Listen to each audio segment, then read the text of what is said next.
Gladly, gladly, gladly.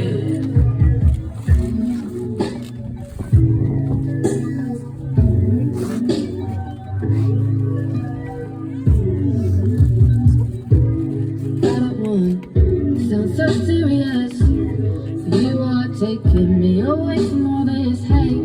All it takes, is your arms, your smile.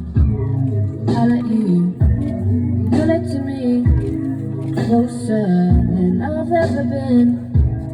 I want you around me, always, always.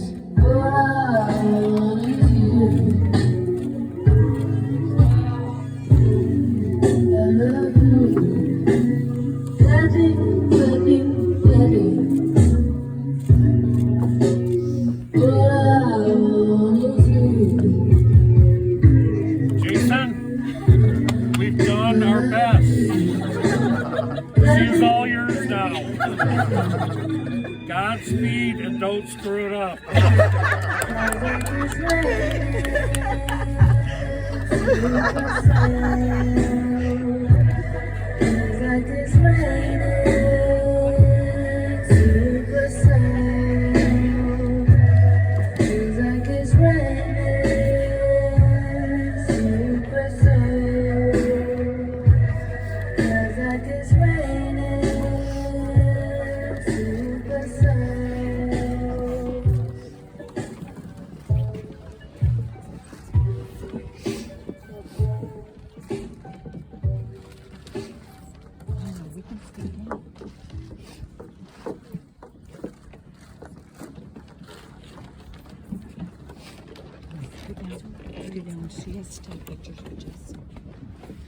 All right, guys. Just want to make sure. I'm still part of the imagery over here. It's hard to compete with this. Good Lord. These are some really amazing looking people here. First of all, I think everyone, I speak for everyone up here, thank you guys for all coming and welcome to this incredible view and this amazing moment of matrimony of these fatefully to be parted together for the rest of their lives human beings.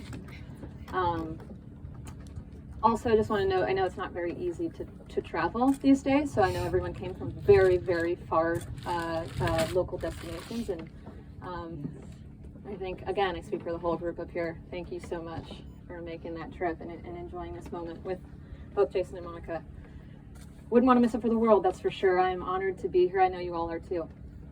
Now look, I think this is all serious, and we've got a really fun group here at the same time of being serious. But in all honesty, why am I here, right? Not to steal the show, but honestly, I think there's part of the story behind that matters. And there's a little bit of history about these two human beings before they came to me. And most people hear this story from Jason's mouth or from Monica's mouth. And many times they say, who is this Molly? This mythical creature, mysterious someone. And frankly, could charge them for making something up to make a fantasy of the way that they met. But I am here. I am alive and well. The stories are all true. And if you'll indulge me, I would love to tell you it from my point of view and my perspective. So for me and for Monica as well, it all started in San Francisco. And I meet this absolutely stunning friend of mine, friend of a friend that brought a group of people together. And there is this being in the corner of just a party, if you will. And frankly, very quiet, very subdued, but curious about everyone else. Her second, her last. I think we all know this, right? Especially on the bride side. That's who she's been since day one. But a burgeoning soul inside. You see it right when you look in her eyes.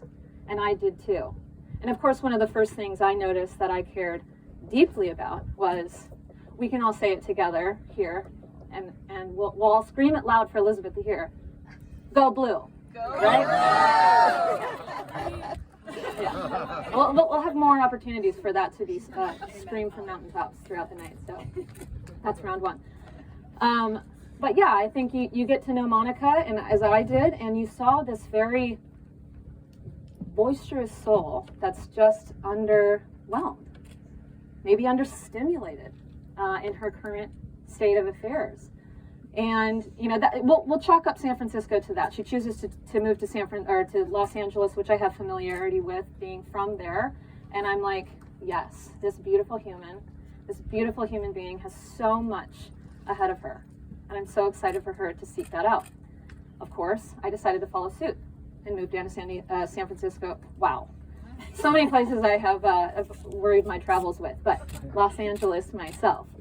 As I move to Los Angeles, I meet this handsome fella here. And, I come from a sales background myself, so I meet this guy who personally coins his work laptop as the cash register. And I say, wow, okay.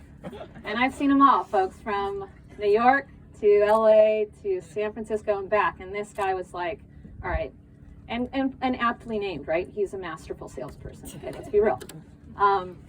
But then I say, hold up, whoa. This guy's got some depth. Hold on a minute. And one of the most eternally optimistic people I have ever met in my life. It was inspiring to just be around him, to look in every purview, any vantage point, and put, almost, if you will, illustratively, put a slide of a glass in front of you that says, these are all optimistic possibilities when the world's throwing us pessimistic worlds at this like constant frequency that none of us really want to be a part of, right?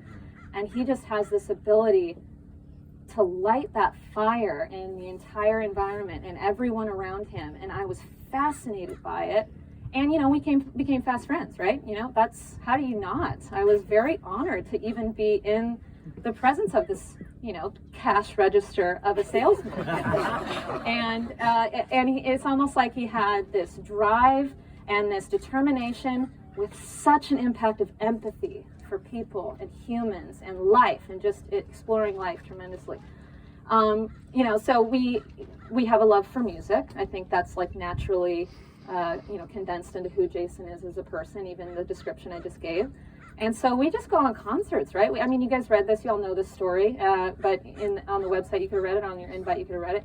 We go to the Troubadour, to one of his favorite bands that I've never heard of, but I'm interested. And we walk up, and fatefully, how would this happen? I hadn't even seen Monica in LA yet. I've only last seen her in San Francisco. Walking into the door of this, just to paint a picture, this is a very intimate venue. It's very old, very iconic LA, not a lot of people, and there's not a lot of people around. Out of nowhere, Monica comes running up the street with street lights on her head, just a beautiful running outfit, all black, looking like a beautiful gazelle. And we're just like both struck, like, oh my God. I'm like, Monica. And of course, we're quite focused on the concert, so the conversation doesn't last too long. But that was the first interference. I wouldn't say the most impactful interference, am I right? But that was the first interference of these two that I just saw it immediately. It's almost like I saw something that they didn't yet see. And as fate would have it, we had another opportunity to bring these two beautiful human beings together in my neck of the woods on the east side of LA. And if you know east side to west side LA, it is not easy to commute. And Jason made the route out to East LA randomly, was at a drone conference and decided to come, and hey, let's go to Cafe Stella. If you guys are familiar with Cafe Stella, super cool spot, and also quite small. Monica decides to come randomly the same day. Again, completely, the universe knew. It wasn't just me, guys. The universe knew. Even my dog knew. We go to Cafe Stella, and Monica would say that, these coastlines started to come out like them to a Paloma. We're all fans of Palomas. And we're just having a good time in LA. Monica might tell you that I was a bit of a forceful interference of them actually deciding to talk to one and the other alone instead of the rest of the group that was there. But that, as fate would have it, they got to talking for just a few short minutes, and the rest is history. And I tell you what, I may have forced the introduction. Everything else was anything but that. It was honest, it was authentic as you see this entire day in front of you today. It's one of the most beautiful relationships I've ever been honored to be a part of in any aspect, and I'm very happy to see this become nuptials as they will today. Amen. And with that, I think what we'd like to do, if you two are so ready, okay, we will bring up the nieces